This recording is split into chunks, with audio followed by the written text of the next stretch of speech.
Assalamualaikum warahmatullahi Waalaikumsalam wabarakatuh. warahmatullahi wabarakatuh. Salam dan bahagia Bapak dan Ibu guru, calon guru penggerak di seluruh Indonesia. Bapak dan Ibu, untuk kali ini saya Titin Alfiatin dan rekan saya Ibu Aditya Kristianingsih. Dalam kesempatan kali ini akan mempraktikkan coaching, ya. Baik Bapak dan Ibu, kita akan mulai. Yang pertama nanti kami nanti akan bergantian untuk membawakan satu sebagai coach dan yang satunya sebagai coachee. Baik Bapak dan Ibu, kami akan mulai. Silakan, Terima kasih. Sudah siap? Assalamualaikum warahmatullahi wabarakatuh. Halo Bu Titin. Waalaikumsalam warahmatullahi wabarakatuh. Halo juga Bu Adit. Iya, terima kasih ya sudah datang siang hari ini. Kita mau mengobrol santai nih, sebentar aja, 10 atau 15 menit lah. Apa nih yang mau Bu Titin obrolin siang hari ini? Jadi gini Bu Adit, boleh dibilang saya itu sedang resah juga gelisah melihat perkembangan literasi murid-murid saya di kelas, Bu. Dalam pengamatan saya yang saya lakukan lebih dari 1 bulan ini, saya melihat murid-murid saya tuh banyak yang sepertinya itu belum bisa memahami apa yang mereka baca. Jadi mereka sih sebagian itu sudah lancar membaca.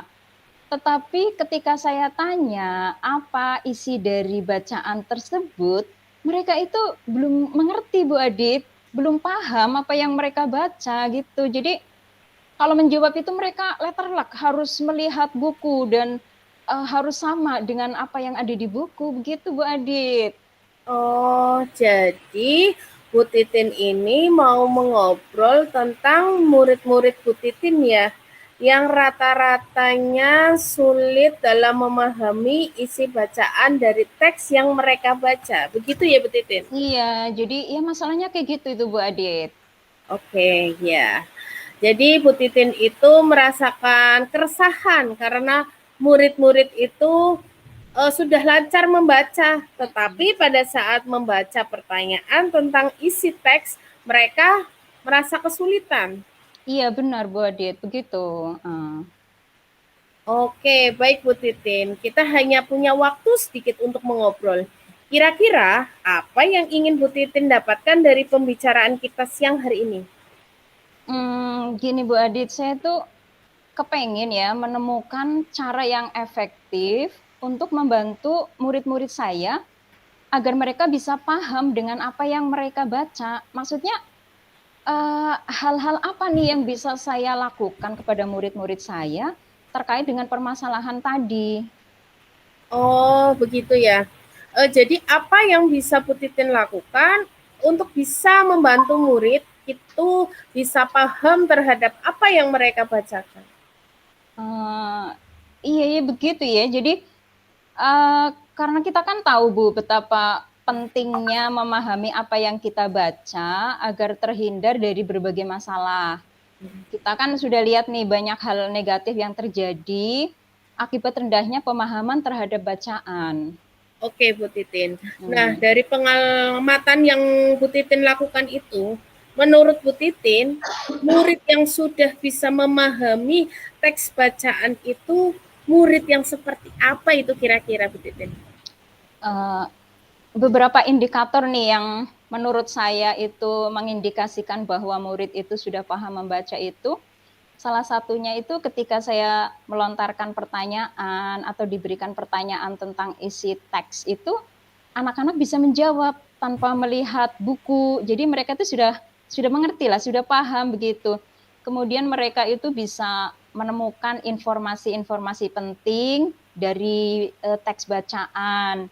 Dan pada tahap yang lebih lanjut itu, mereka bisa membuat kesimpulan dari yang mereka baca. Kurang lebihnya seperti itu Bu Adit. Oke, jadi Bu Titin itu berharap anak-anak itu selain dia bisa membaca teks bacaan, Bu Titin juga ingin anak-anak Bu Titin itu bisa menemukan informasi penting dari setiap bacaan yang sudah dibacanya. Kemudian nanti dari informasi penting itu dapat dibuat suatu kesimpulan. Begitu ya Bu Titin? Iya, antara lain begitu, Badit. Iya. Oke, baik. Jika kita bilang indikator yang seperti Hmm. Ibu jelaskan tadi, itu di level 10. Nah, sekarang kondisi yang ada pada Bu Titin yang terjadi di kelas itu kira-kira Bu Titin sudah berada di level berapa kira-kira ini? Murid saya itu kan bervariasi ya Bu ya. Jadi kalau boleh saya katakan itu mungkin levelnya 4, 5, 6 gitu ya Bu ya. Tetapi kalau boleh diambil rata-ratanya itu boleh saya katakan berada di level 5 gitu Bu. Karena ada yang masih kesulitan, ada yang sudah lancar membaca tapi belum paham, ada beberapa yang sudah paham itu ada begitu. Jadi di kelas saya ini memang bervariasi sekali gitu Bu. Wah, sangat bervariasi sekali ya Bu Titin Iya, iya, murid-muridnya. Ada iya, yang iya. sudah lancar membaca, ada yang masih kurang seperti itu ya Bu Titin. Iya, iya. Jadi ada juga yang karena memang belum lancar membaca, jadi harus saya bantu dengan beberapa kali menjelaskan gitu Bu. Walah, iya, Iya, iya. dengan adanya variasi yang murid seperti itu, berarti kompetensi membaca muridnya dan harus dijelaskan berkali-kali ya dibantu sama Bu Titin. Iya, dan itu cukup melelahkan ini Bu. Oke, jika menurut Bu Titin kondisi sekarang itu ada di level 5. Ya. Kedepannya nih, Bu Titin itu ingin murid-murid Bu Titin itu ada di level berapa sih untuk kompetensi membaca pemahamannya? Ya, kalau inginnya sih di level 10 ya Bu ya, perfect Perfect gitu ya. sekali Bu. Tapi dengan melihat kondisi murid saya yang bervariasi itu, saya rasa untuk di level 8 itu menurut saya sudah bagus itulah Bu. Iya, sudah bagus sekali itu. Iya, iya. Kita kan sebagai seorang pendidik inginnya sempurna ya Bu Titin. Iya, iya. Nah, kalau bisa nih level 10. Kalau Bu Mm-mm. Titin merasa sudah cukup bagus di level 8, kira-kira apa sih yang bisa Bu Titin lakukan untuk bisa membantu murid-murid Bu Titin itu ada di level 8 nih? Nah, itu sebenarnya itu yang saya sedang pikirkan ini Bu Adit nih.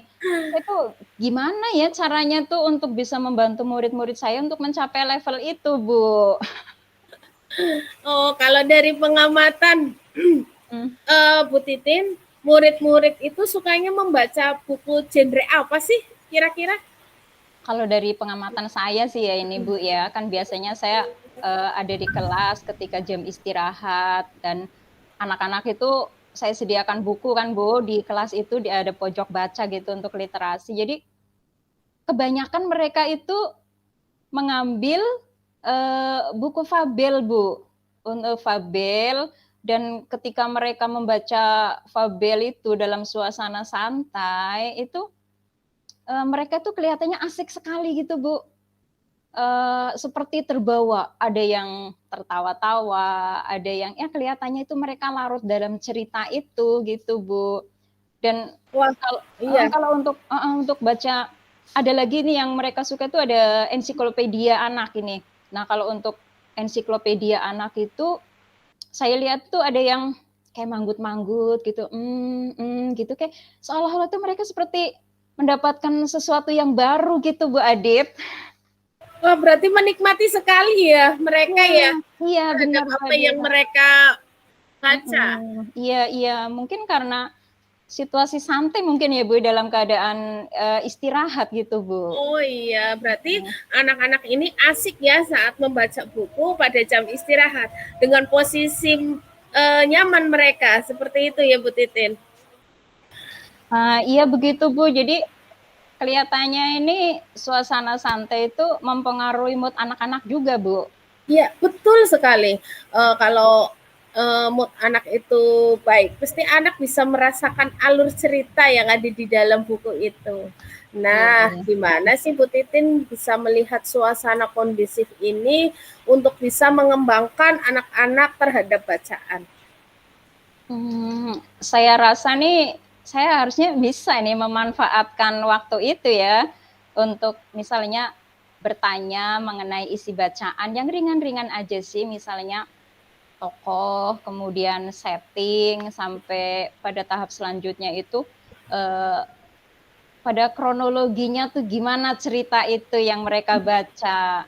Dan pada saat menanyakan itu, saya tuh, kepengennya itu ya tetap menjaga supaya suasana santai itu tidak menjadi kaku dengan kehadiran saya gitu, Bu. Jadi ya, kemudian untuk, selanjutnya saya bisa berbincang santai tentang ensiklopedia yang mereka baca. Jadi, selain itu dalam situasi informal itu yang santai itu, saya juga bisa ngobrol dengan anak-anak, kalian itu menginginkan suasana membaca yang seperti apa sih? Atau misalnya kegiatan membaca yang bagaimana. Jadi saya tahu keinginan anak-anak. Kemudian saya juga mungkin bisa membuat rencana dengan anak-anak. Ini ada membuat kegiatan membaca pemahaman yang nantinya itu bisa menjadi suatu kegiatan yang seru dan menarik gitu Bu Adit.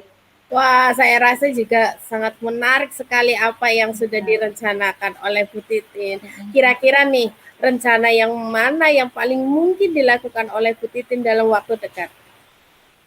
Kalau menurut saya sih ini ya, rencana yang paling dekat itu saya akan bergabung dengan anak-anak dalam suasana itu, kemudian saya coba untuk melontarkan beberapa pertanyaan-pertanyaan ringan. Selain itu, nggak hanya dalam bentuk lisan ya, bisa aja itu saya buat seperti kartu-kartu pertanyaan yang ada karakter anak-anak, itu kan mungkin mereka lebih tertarik gitu Bu Adit. Itu saya rasa itu sih yang paling mungkin saya lakukan Bu Adit.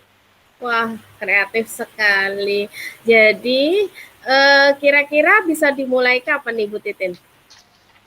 Insya Allah ini minggu depan sudah bisa mulai Bu Adit. Saya akan segera melancarkan aksi saya. Oh, baik. Oke, Iya, iya. sepekan ya, Iya, sepekan ke insya Allah depan ya. ya sepekan ke depan Bu Adit. Oke, tidak terasa kita sudah berada di sesi akhir nih. Kira-kira apa nih yang Bu Titin dapatkan dari pembicaraan kita siang hari ini? Jadi gini Bu Adit, pada awalnya tadi itu saya sebenarnya tuh masih belum ada gambaran sama sekali nih Bu, bagaimana saya itu akan melakukan tindakan atau aksi untuk meningkatkan kompetensi membaca pemahamannya anak-anak. Tapi setelah tadi ngobrol-ngobrol dengan Bu Adit itu banyak sekali ide-ide yang segar itu muncul di kepala saya Bu Adit. Jadi saya itu seperti tercerahkan gitu loh Bu Adit. Ada rencana ini itu gitu. Jadi ada banyak hal yang kemungkinan saya bisa lakukan ke depannya untuk meningkatkan kompetensi membaca pemahamannya anak-anak gitu Bu Adit. Oke, Bu Titin. Kita ketemu minggu depan lagi ya. Saya ingin mendengar cerita setelah Bu Titin ini mulai melaksanakan plan 1 bersama anak-anak. Terima kasih ya Bu Titin. Sampai jumpa minggu depan. Terima kasih juga Bu Aditya. Sampai jumpa minggu depan. Assalamualaikum Bu Titin. Waalaikumsalam warahmatullahi wabarakatuh.